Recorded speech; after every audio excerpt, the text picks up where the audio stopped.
We're Parker and we're from Derry. And this is Saunter. Oh, that's a long one. It's a long one. That's an hour and one there. That's a half an hour. Is there enough memory in this yard? I can't really remember. Like, I suppose, I think everybody that's a musician is usually, like, into music Yeah. their whole life. And then it's sort of,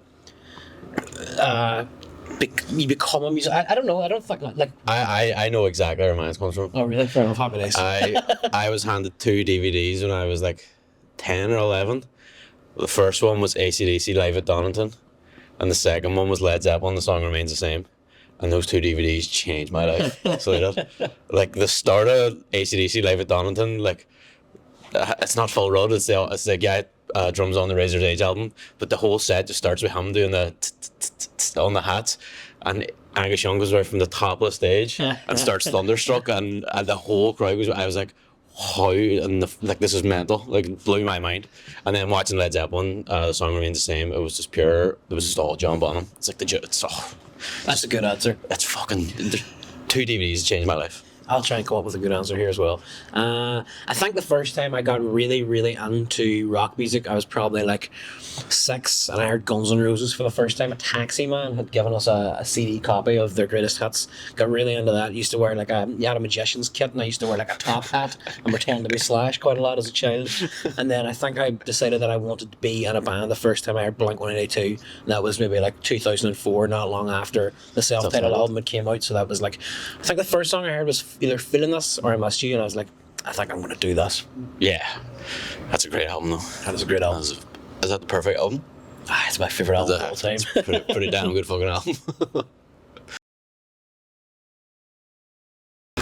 Well, me and Micheal have been playing at bands together since we were like 15. I feel like I've said that sentence a million times. Me and Micheal have been playing a band since we were at school, 2 different schools. Yeah. We went to 2 different schools together. And, The love of Blink is how we met. Yeah. I was going. We both had the same drum teacher, and David Whiteside, and I was looking for a drummer for a band, and Micheal was going to lessons. I was going to lessons in St. Pete's. David taught in there, and I still remember the day he asked me, like it was like yesterday. He walked in the room and he goes, you like that band Blink, don't you? And I went, like, Blink-182, and he goes, aye. He goes, with your man Travis Barker and all, and I was all, I fucking love him, like. And he was all, I have this guy's number, he's looking for a drummer, just give him a text. And then I texted on, and I think it was about a week later we met up in practice room. Yeah. And it's so we've been playing basically since then. But like as far as Parker, me and Micheal were in a band. We've been continuously playing in bands together since we were about 17, and just before, like literally March 2020, the week of pandemic. Yeah. The week of the pandemic starting. Well, lockdown starting, we were on tour in the UK, and this was in our old band, we had to stop the tour and come home, obviously, because of like lockdown and whatnot, and we like had a few months where we didn't see each other, which was kind of rare, and I spent a lot of that time just writing in my room, and we got a bunch of songs together, and then as soon as you were allowed to meet up with one person, we started practicing the songs, or like... We would go, when you were allowed to go out, eventually, for like, maybe you were allowed to go out to walk. Yeah. How mental is that? I know. Yeah, you're allowed to go walk now. But with, me and Dylan would go like walks up the quay and discuss songs, and like Such a treat. To go walk. But I just remember getting a text from Dylan going, I have these songs, I'll email them to you, what do you think?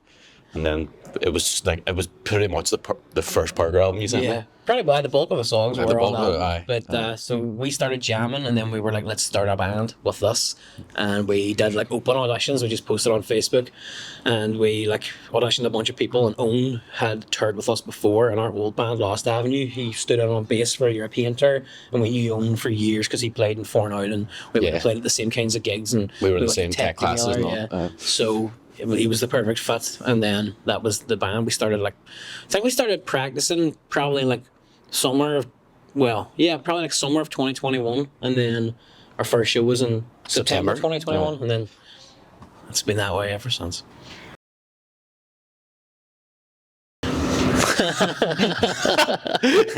Oh, fuck.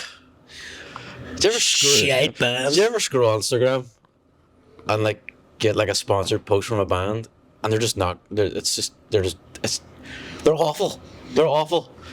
Yeah, we got like I was getting loads of fucking like sponsored content from like these just like outrageously bad English indie pop like really shite Cortiners type bands, and We would send them to one now. we was sending them to one of these. Oh no, I mean like what the fuck is that? So Because there's loads of like mad followings. There's some of them have like fair play to them, fair, absolutely. absolutely, like they're absolutely killing it, and we were just like you're just watching it, and it's not like we think it's bad. They're objectively bad.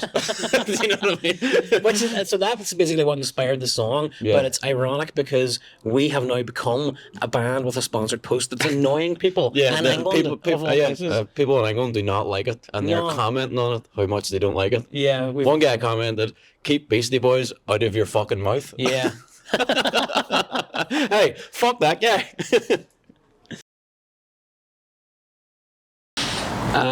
I have two straight off the top of my head. My number one favorite gig of all time is in me and Dylan's old band, Lost Avenue. We done a tour in Canada, and we played a show in Vancouver. The show was meant to be in like a bigger venue. We a band called Daggermouth that we had toured the UK way, and we were playing. It was the SBC, and No. no, that's where the gig was meant to be. Yeah. The gig was meant to be in the SBC, and it was with another band with all these.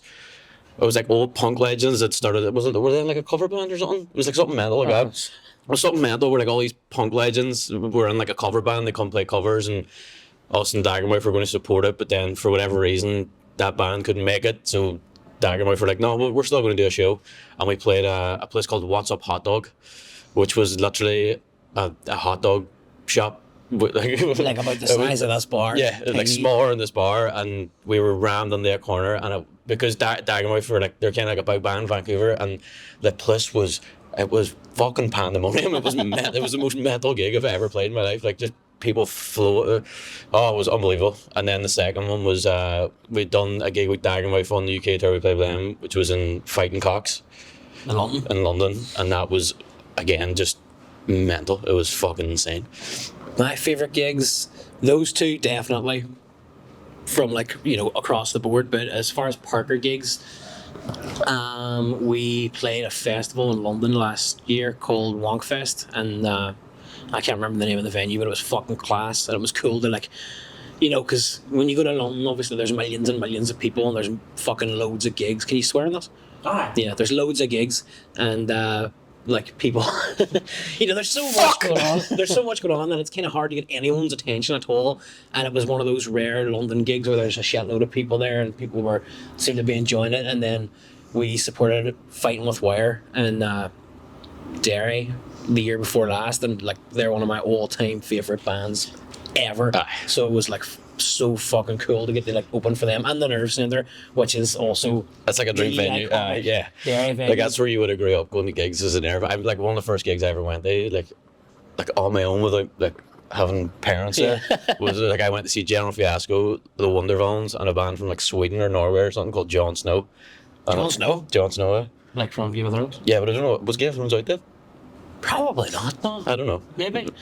But and I just remember like being at that gig, like rammed, like pushing to get to the front, Yeah. like, and I just remember being like a teenager, being like, imagine like being because General Fiasco they're from Northern Ireland, and being a band from here, being able to sell out like a 500k venue, I was like, imagine doing this. Yeah, it's possible. Imagine this is possible. Like, this is possible. Oh, Stendhal was good too. We played Stand-up was great. fucking Yeah, it was great. Yeah, we're literally We leave for tour tonight. Yeah, we're going away to the UK tonight, 3 a.m. So we're doing this, and then we're going to go home and try and sleep, hopefully. But we're playing in Trowbridge and Wiltshire tomorrow. That'll be fun. And then we're in London on Sunday, and then you cross in. And then we've got a load of gigs this summer. We're in Dublin, we're in Derry and Bennigan's here. So I presume that there's a Derry following for this. So if 21st of June, come to Bennigan's, get your tickets. Get your now. tickets. We're going to be in Belfast in the OUS Centre on the 28th. We're going to be playing Stendhal. We've got more gigs to announce that we can't announce yet, but we've got a shitload going on this summer. Oh my god, there's so fucking many. There's loads. You know, Absolutely loads.